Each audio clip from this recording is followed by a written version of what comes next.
السلام عليكم ورحمة الله وبركاته.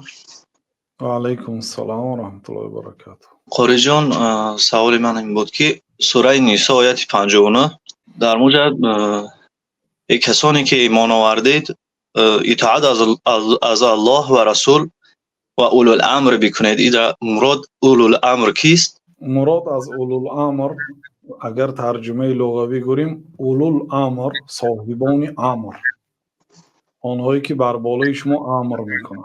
اصلا اولوالامر این پیامبر صلی الله علیه وسلم، پس از آن حضرت ابوبکر، حضرت عمر، یعنی اینا به مردم اولوالامر بودند. بعد از آن حضرت عثمان، حضرت علی و همین گونه اولوالامر علما و امرا گفتن. علما در تفسیرش، علما یعنی عالمان اسلام، امرا یعنی امیرها.